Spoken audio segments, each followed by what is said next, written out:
Shalom.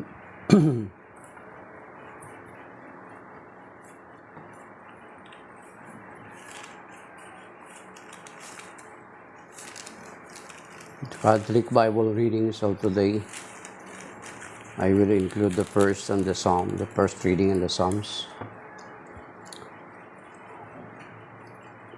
The first reading of today, April 17, 2024.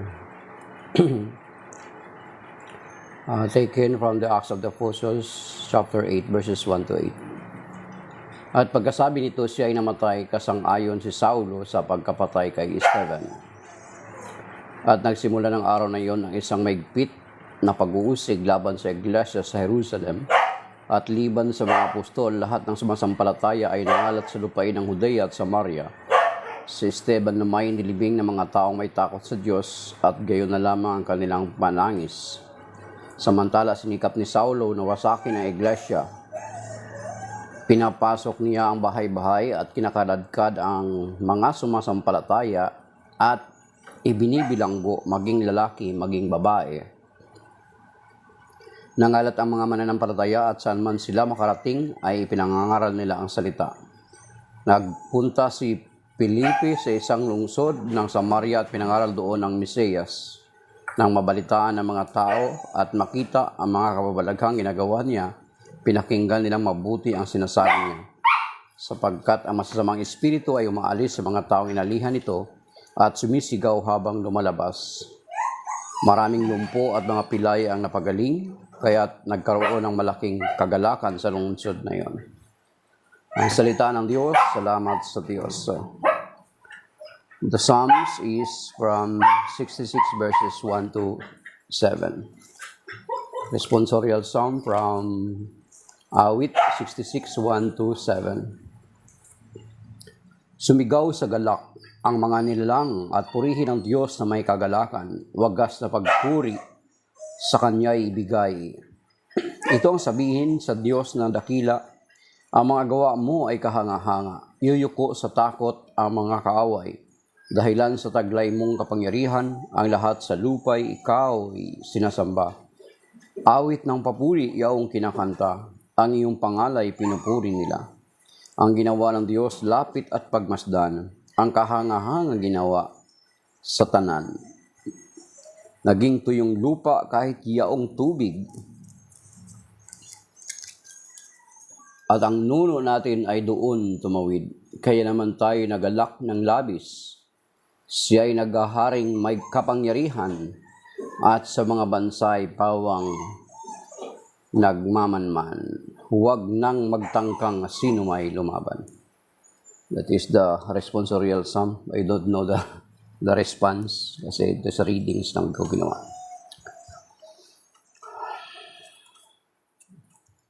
The Gospel Antiphon, John 6:40.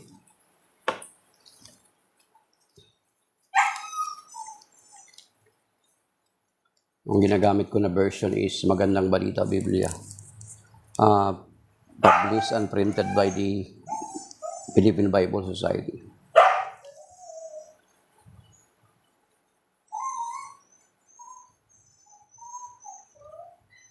Gospel Antiphon. Sapagkat ito ang kalooban ng aking Ama, ang lahat na makakita at manalig sa anak ay magkaroon ng buhay na walang hanggan at sila ay muli kong bubuhayin sa huling araw. Then the Gospel of the Lord is taken from John chapter 6 verses 35 to 40. Papuri sa iyo, Panginoon.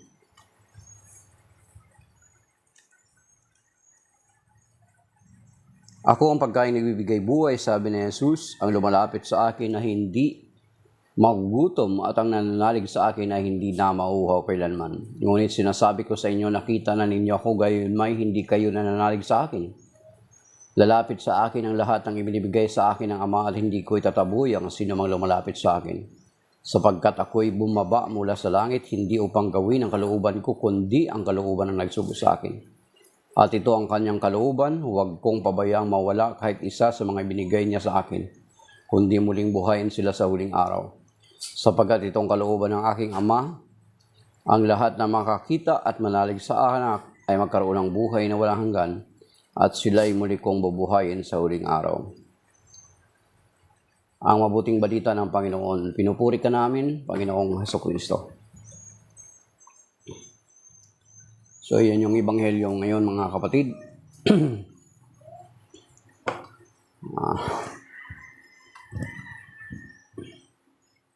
Medyo maingay mga dobdob. So, sinama ko na po yung first reading at saka yung second reading. So, makikita natin sa first reading, gusto ko na rin siguro italakayin kasi yung gospel is parang all throughout itong ay halos buong linggo na ito ay ang gospel, yung tinatalakay or binabasa ay coming from John chapter 6, at isa ang pinakalundo ng kanyang tema is ang patungkol sa Panginoong Jesucristo na ipinapakilala niya ang kanyang sarili na siyang tinapay na nagbibigay buhay, na ang kanyang katawan, ang kanyang laman ay tunay na pagkain at ang kanyang dugo ay tunay na inumin. So, and then I shared that yesterday also, kahapon, na kaya tayo ng mga Katoliko ay naniniwala na every time we attend the Mass, the Holy Eucharist ay nagiging totoong laman at nagiging totoong dugo ng Panginoon Jesucristo.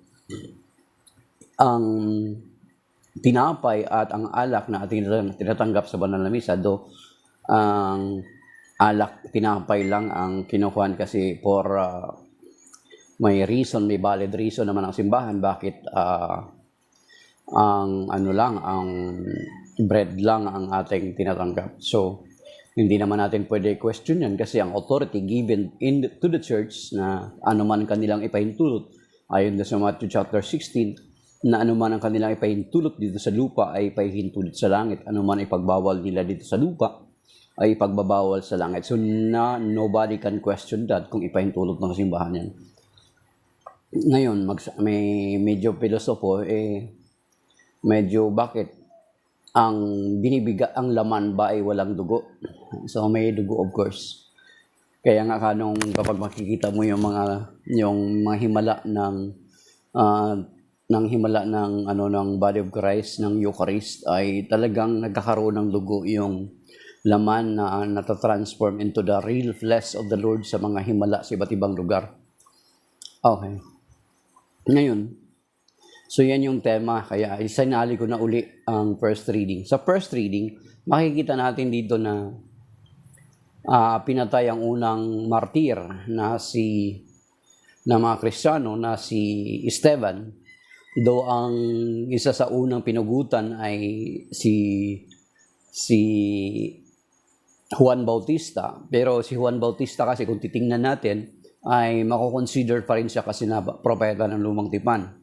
Pero ang si San Esteban, siyang kaunang-unahang martir na kung saan nung pinatay siya, nung binato siya hanggang sa mamatay, ay itong si San Pablo ay si Saul, na dating Saul, si San Pablo, na siyang sumulat ng halos 13 na sumulat ng 13 epistles na bahagi ng Biblia, ay siya yung kasang-ayon siya ng kamatayan ni San Esteban sapagkat yung mga balabal ng mga bumato kay San Esteban ay hawak-hawak niya at saksi siya doon sa pangyayari ng batuhin hanggang sa mamatay si San Esteban. And then, kung susundan natin yung Acts chapter 8 sa Gawa ng mga Apostol, ay ang Acts of the Apostles is ayon sa pagkasulat ni San Lucas. So dito sa Acts chapter 8 verse 1 to 8, makikita natin na pagkatapos nito na pagkapatay kay Esteban ay may kinuha si San Pablo, si Saulo ng mga sulat mula sa mga leader ng mga Hudyo upang usigin ang mga mananampalataya ng Panginoon Jesucristo. Ito sa verse 3. Samantala, sinikap ni Saulo na wasakin ang iglesia, pinapasok niya ang bahay-bahay at kinakaladkad mga sumasampalataya at ibinibilanggo maging lalaki at maging babae. So, he tried Saint Paul tried to destroy the church founded by the Lord Jesus Christ upon St. Peter doon sa Matthew chapter 16 verses 13 to 18 na ang pangako doon ay, "Thou art Peter, and upon this rock I will build my church, that even the gates of the netherworld or even the gates of Hades cannot prevail against it." So makikita natin, si St. Paul tried to destroy the church, the believers. So ang kaso, habang tumatakas yung mga mananampalataya kung saan sila naroroon, ay patuloy nilang ipinapahayag ang mabuting balita patungkol sa Panginoong Kristo. So instead, masuppress ni St. Paul, ay lalong itong dumarami.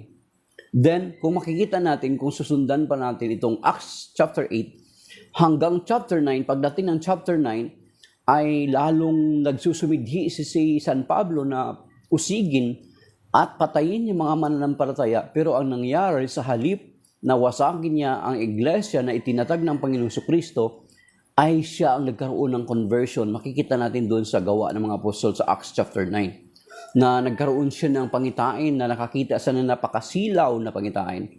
Then nalaglag siya sa kanyang kabayo at may boses siyang narinig, "Saulo, Saulo, bakit mo ako inuusig?" Then nagtanong doon si San Pablo, sabi niya, "Sino kayo, Panginoon?" "Ako si Jesus na iyong inuhusig."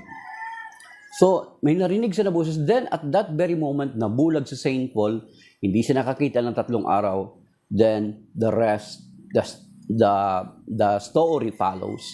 Nagpatuloy na later ay pinray over siya after 3 days ni Ananias, sapagkat nagkaroon ng vision si Ananias, then nakakita muli siya. Then after na nakakita siya muli, napagtanto niya na ang kanyang inuusig ay ang totoong Mesiyas na hinihintay ng mga Hudyo. Nagkaroon siya ng conversion, at sa halip na siya na yung pumatay ng mga mananampalataya, ay inialay niya na yung kanyang buhay para sa pananampalataya. So ganun mga kapatid. So makikita natin yung pattern na nung unang attempt pa lang ng mga Hudyo ay hindi na nag-succeed, di ba? Nung pinagbawalan nila yung mga alagad, hinagupit para patigilin, para hindi magkalat ang pananampalataya, nagpatuloy pa rin sila. So kaya nga, kung makikita natin doon, kaya kapag may mangangaral or nangangaral, actually 2 grupo yan na kilalang grupo, isang international grupo na nauna, na nag-claim ng ganon, na ang iglesia daw na itinatag ng Panginoong Kristo ay natalikod. Natalikod daw. Pero never. Kasi makikita natin dito sa unang attempt pa lang ni San Pablo, siya mismo, he failed. Instead na ma-convert back niya yung mga mananampalataya ng Panginoon Kristo, siya yung na-convert into the faith of being a disciple of the Lord Jesus Christ. So makikita natin yung pattern na kaagad. Kasi ang pangako ng Panginoon, sabi niya, "I will build my church." Basahin niyo sa Matthew chapter 16. "That even the gates of the netherworld shall not prevail against it." Then after St. Paul, makikita natin sa kasaysayan ng Christendom, ng ating pananampalatayang Katoliko, makikita natin sa kasaysayan all throughout the history na ang pananampalataya natin ay makikita natin na mula nung unang siglo hanggang sa kasalukuyan ay dumaranas ng persecution, yet hindi po natitinag ang simbahang itinatag ng Panginoon. Andun si Napoleon Bonaparte, si Alexander the Great, ang Roman Empire. Di ba? Pinapakain pa nga sa leon dati ang mga mananampalataya. Sinusunog, pinapakuluan sa mantika, nilalagari, pinupugutan ng ulo. Yet hindi natinag ang simbahan, ang mga mananampalataya. Kaya nga doon sa Roma ay may mga nakikita na mga catacomb na discover na doon ang mga unang Kristiyano nagsiselebrate ang breaking of the bread na sa ating kasalukuyan ay tinatawag na Holy Eucharist. At makikita din natin even si Constantine, si Constantine, isa rin siya sa emperador ng Roma, Emperor Constantine, isa rin siya sa mag-uusig sa mananampalataya sa simbahan, sa Catholic Church during those time, na sa halip ang simbahan ang mawala, siya rin ang nagkaroon ng conversion. Kasi during that time, ay meron daw po itong conflict si Constantine sa kanyang rival na kamag-anak niya sa pamamahala, sa kapangyarihan. Then, nagkaroon siya ng dreams na nagpanoon ng pangitain sa kanya ng vision. Sabi niya, in hoc signo vinces. By this sign you shall conquer. Ang tinutukoy ang cross.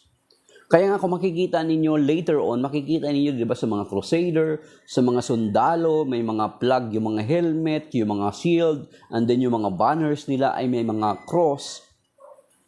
Di ba?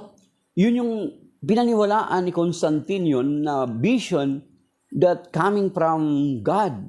So pinaniwalaan niya at nakipagdigma siya sa kanyang rival, sa kaharian, sa kapangyarihan, rival niya sa kapangyarihan, ang nagtagumpay siya. So sa halip na si Constantine ang mag-convert or mawala niya, ma-dissolve niya, ma-exterminate niya ang Catholic Church, ang Kristyanismo, ay si Constantine na-convert to the faith, to the Catholic faith. Of course, may mga kwento-kwento na si Constantine daw na ang founder ng Catholic Church. But let us remember, prior pa si Constantine, ay ilan na yung existing popes natin. There are already more than 20 popes na nag-exist. As a matter of fact, ang nanay ni Constantine, Santa Helena, ay unang na-convert sa pananampalataya. Then how come na si Constantine ang nagtatag ng Catholic Church? So historically, false yung ganun pag sinasabi mo na si Constantine ang nagtatag ng Catholic Church. Kasi convert lang si Constantine. Siya yung nag-allow na maranasan niya yung experience na yun, na totoo yung vision niya. Inallow ni Constantine na ma-exercise freely ng mga Kristiyano, ng mga Katoliko ang kanilang pananampalataya. Kaya lalong dumami ang mga mananampalataya sa imperyo ng Roma. Di ba? So yun yung kasaysayan, huwag nating i-twist para lang patuloy nating maakusahan ang Catholic Church. Para patuloy tayo makagain ng members is kinakailangan nating i-twist ang history para lang masiraan natin ang Catholic Church, then mag-gain natin ang mga miyembrong Katoliko na mga mahihina sa pananampalataya at madala natin sa inyong pananampalataya. So, without knowing na hindi ka na pala nag-preach ng katotohanan, natatrap ka na kay even just a simple lie para lang masiraan mo, maakusahan ang Catholic Church, ay nalalaglag ka na dun sa John chapter 8 verse 44. Ano ba sinasabi sa John chapter 8 verse 44? Ang diablo ang kanilang ama, sapagkat sa simula pa ay ang diablo nagsisinungaling na, at siya'y ama ng kasinungalingan. So therefore, kapag ikaw, kahit sabihin mong nangangaral ka ng mabuting balita para lang patuloy kang makapag-akusa sa Catholic Church, para attract mo yung mga mahihinang Katoliko sa pananampalataya mo, sa sekta mo, sa denominasyon mong itinatag, nagsisinungaling ka for the sake of your faith to gain members, is nahuhulog ka na pala sa trap ng demonyo. Kaya nasasakop ka na niya, nagiging kampon ka na niya. Iyon yung sinasabi sa John chapter 8 verse 44. So, makikita natin yung pattern. Kaya nga, kung babasahin din natin, parallel pa rin yung sa Matthew chapter 16 na itinatag ng Panginoon sa Kristo upon the rock. Di ba may sinabi doon sa Matthew chapter 7 verse 21 to 24? Sabi doon sa Matthew 7 verse 24. Ang sabi dito, matalinong nagtayo ng bahay. Ito sabi dito sa Matthew chapter 7 verse 24. Kaya't ang bawat nakikinig at nagsasagawa ng aking mga salita, kung ito ay matutulad sa isang taong matalino na nagtayo ng kanyang bahay sa ibabaw ng bato, umulan ng malakas, bumaha at binayo ng malakas na hangin ang bahay na iyon, ngunit hindi nagiba pagkat nakatayo sa ibabaw ng bato. So, matalino ang Panginoon sa Kristo, kaya nga ang iglesia, ang simbahan na kanyang itinatag, ay itinatag niya sa ibabaw ng bato. Kaya nga, kung babasahin natin dito sa kasunod ng Matthew chapter 7, verse 24, dumating yung baha, pero hindi siya nagiba sapagkat matatag ang kanyang pagkatayo sa bato. Unlike nung pananampalataya, unlike nung itinatag sa buhangin, yung kasunod nun, na nung dumating ang baha, nawala lahat. Bahay naman tinutukoy dyan, hindi naman pala yan simbahan, hindi naman pala yan church. Iba yung tinutukoy. No. The same ang tinutukoy kasi dito sa 1 Timothy chapter 3 verse 15, ang tinutukoy na sambahayan ay ang iglesia. Sa 1 Timothy 3:15, of course, unahan ko na kayo, it does not refer to MCGI. Kasi itong sulat ni 1 Timothy chapter 3 verse 15, sinulat ni St. Paul kay Timoteo noong unang siglo. At wala pa yung iglesia dito in 1914 at saka yung MCGI. So therefore, they cannot validly claim this verse para sa kanila. Yan. Inunahan ko na kayo. 1 Timothy 3:15. Upang hindi man ako makarating agad ay malaman mo rin ang dapat ugaliin sa sambahayan ng buhay na Diyos na iglesia na siyang haligi at saligan ng katotohanan. So yung sambahayan pala, it refers to the church. So yung sa Matthew chapter 7 verse 24, ang bahay na itinayo sa ibabaw ng bato, dumating man ang malakas na baha at unos, ay hindi mawasak sapagkat matatag na nakatatayo sa ibabaw ng bato. That is why never mangyari yung apostasy. Ang apostasy is a false theory nitong dalawang kilalang grupo na ito. O yung isa doon sa US, yung actually sasabihin ko na, totoo naman ito. Ang unang nag-claim na na-apostatize ang simbahang itinatag ng Panginoon sa Kristo ay ang founder ng The Church of Jesus Christ of Latter-day Saints or Mormons. Yan, si Joseph Smith noong 1830. Then, ngayon, since na-apostatize siya daw yung inutusan, yung inutusan para i-re-establish or i-rebuild ang church ng Panginoong Kristo. Then later, kaya nga ang design nila, di ba? Then later, most possibly, huwag na naman kayo magagalit, pero most possibly, kinopya ito ni Mang Felix. Kaya nga yung design ng simbahan ni Mang Felix may tulis din, di ba? At yung ganda ng design nila is almost the same. Kinopya din ito ni Mang Felix na na-apostatize daw yung iglesia na itinatag ng Panginoon sa Kristo at siya naman daw yung sugo para itayo ito noong July 27, 1940. So, kaya nga dapat itong dalawa na ito maglibate. Magdebate sila, kaso lang pariwo na sila wala. Sino ba talaga sa atin ang sinugo? And then makikita din natin na kung ang Diyos ang nagsugo sa kanila, then bakit hindi sila nagkakaisa? Then kung sinugo sila ng Diyos,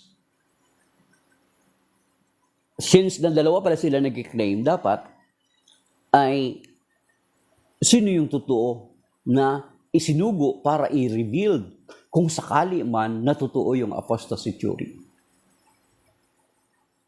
So dapat pag-debate mo na yung dalawa kung sino sa kanila. Pero ang totoo, sinasabi sa banal na kasulatan na hindi po matatalikod or mawawala ang iglesia na itinatag ng Panginoon. Kaya from the first century until now, nag-exist siya. Sapagkat sabi ng Panginoong Jesucristo nang itinatag niya ito, sabi niya, I will build my church. Yun sa Matthew chapter 16, verse 13 to 20, I will build my church that even death or the gates of Hades cannot prevail against it. Walang ganon na matatalikod.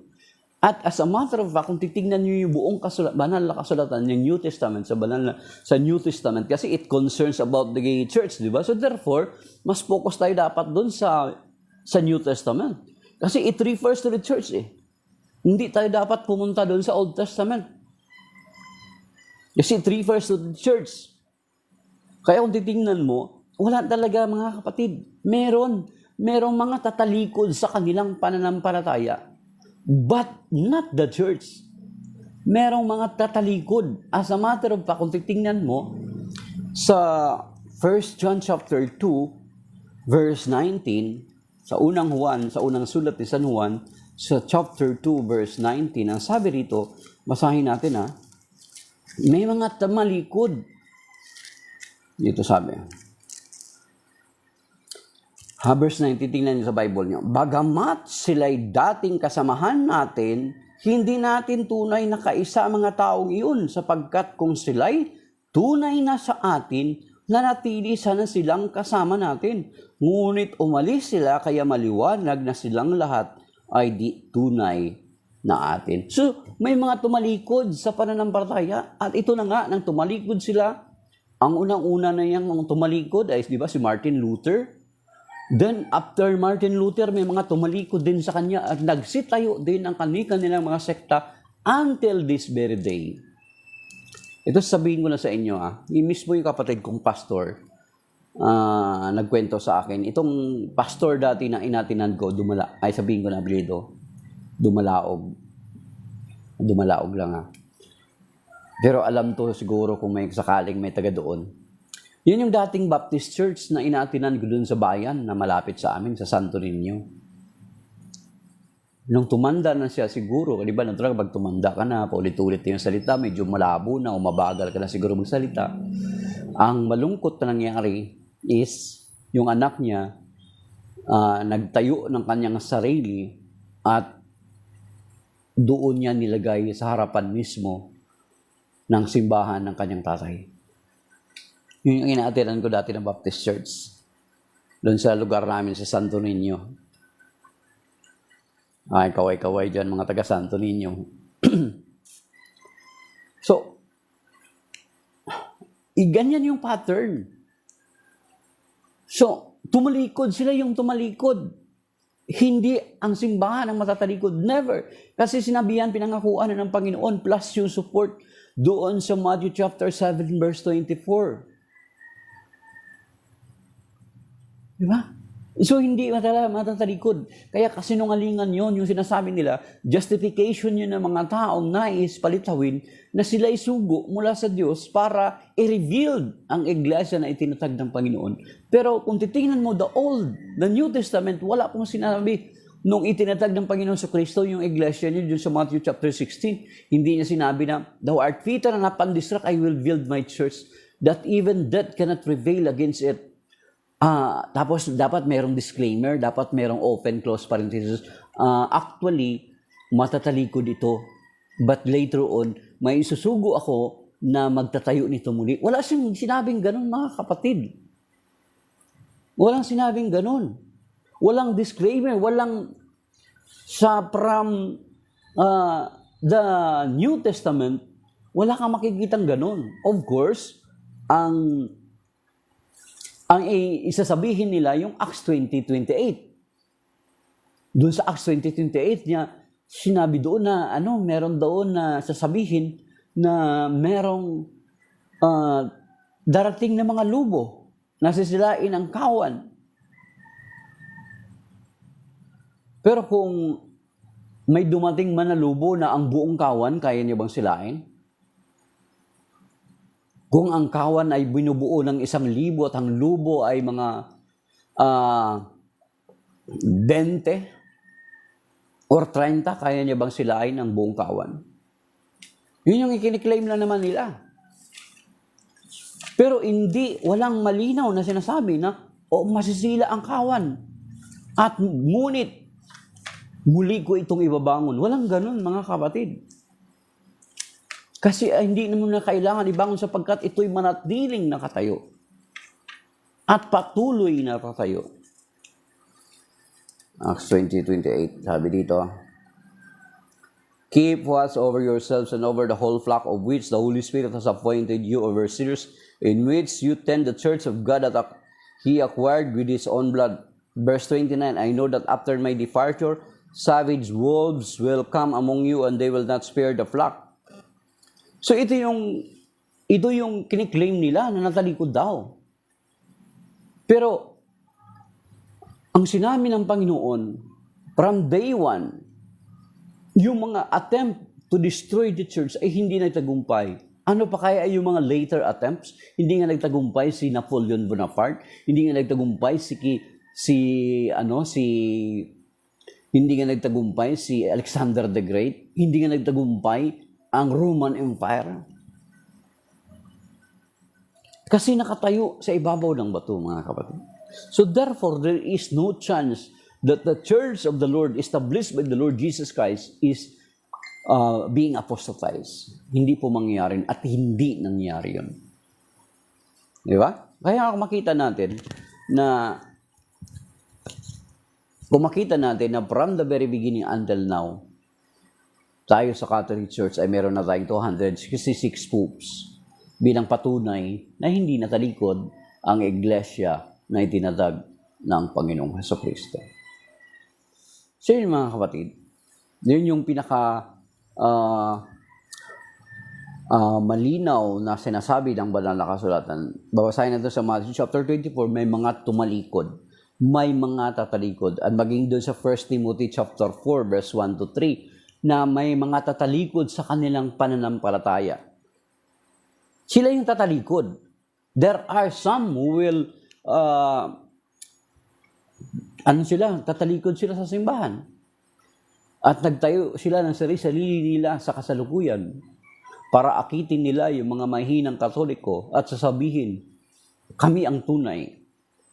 Ang pangalan namin ay nakasulat sa Biblia, mag-angkin sila ng verse. Pero kapag mag-angkin ka ng verse, make sure na pwede mo kaya mong i-prove na may outside reference ka, outside from the Bible, na ikaw nga ba yung tinutukoy na yan? Hindi pwede claim lang ng claim. Marami na, alam naman natin mga kapatid, lalo na dito sa atin sa Pilipinas, marami na pong umaangkin na sila ay sugo galing sa Diyos. Tingnan mo ito mga kapatid nating mga protestante, they are claiming that they are true. They came from the Lord. Pero kung titingnan mo, kung totoo silang galing sa Panginoon, ay makikita natin na hindi sila nagkakaisa. Si Kibuloy, isa na doon. Nag-angkin, di ba? Angkin niya, inaangkin niya mga talata. Maraming umaangkin, pero kung galing sila sa Panginoon, dapat nagkakaisa sila ng pahayag. Di ba? Kaya nga ang Biblia, isa sa mga dahilan why we believe that the Bible is the Word of God because one of its characteristic or isa sa kanyang attribute or isa sa kanyang katangian bakit tayo naniniwala ng Biblia ay salita ng Diyos because of its unity. Ang mga sinugong propeta sa iba't ibang panahon, sa iba't ibang lugar, pero kung titingnan mo, mayroong unison ang kanilang mga mensahe sapagkat isa ang nagsugo sa kanila.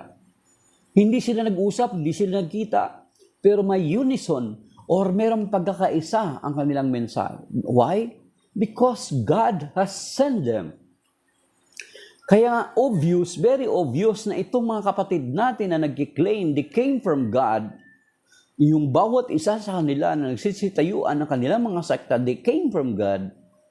Pero the fact na hindi sila nagkakaisa sa kanilang pagpapahayag ay nagpapakita at nagpapatunay that they were not sent by the Lord but by themselves.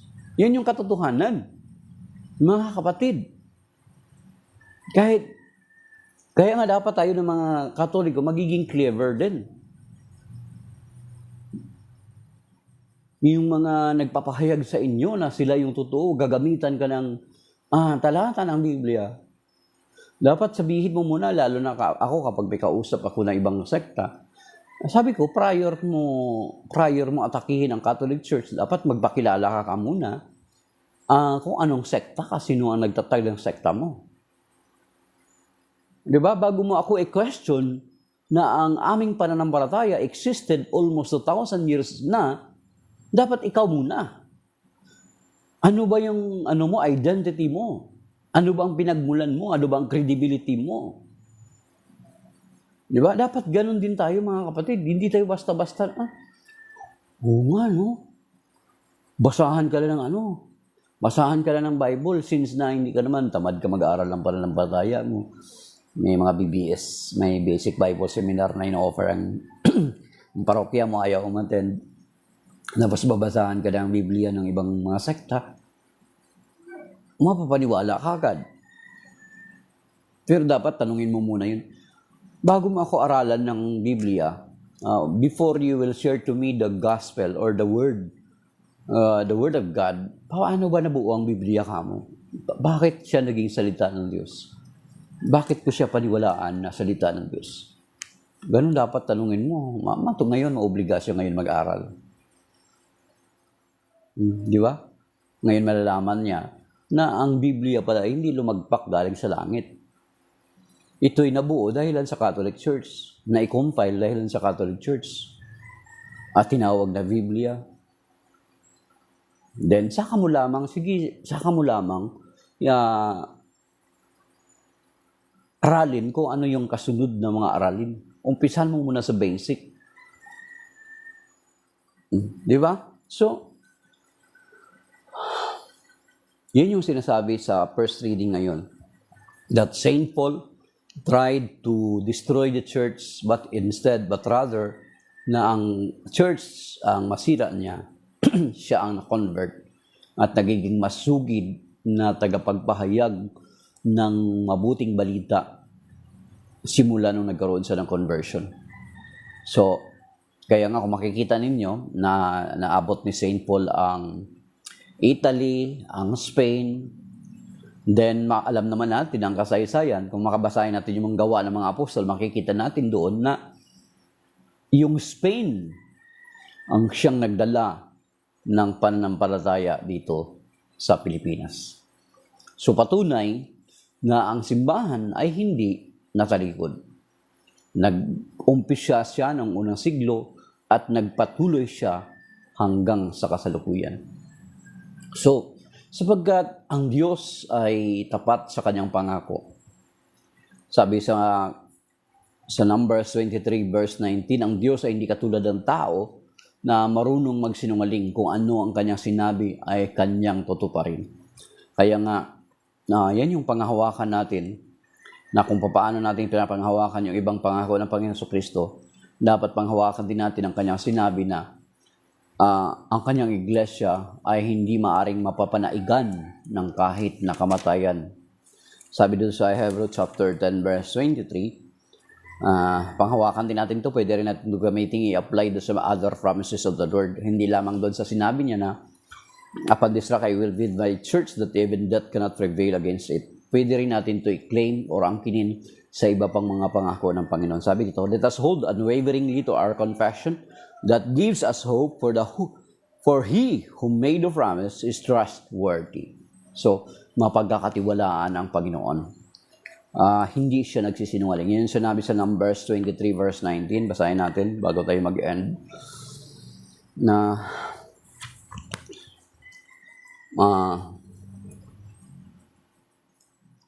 sa tuwing mag-pray tayo, Lord, pinangahawakan ko na ikaw ay ang Diyos na hindi sinungaling ayon sa sinasabi mo sa iyong mga salita na sa Numbers 23 verse 19 na ikaw ay hindi sinungaling, Panginoon. Kaya naman inaangkin ko ang mga pangako mong ito na nawa ito ay magkaroon ng katuparan o katotohanan sa aking buhay.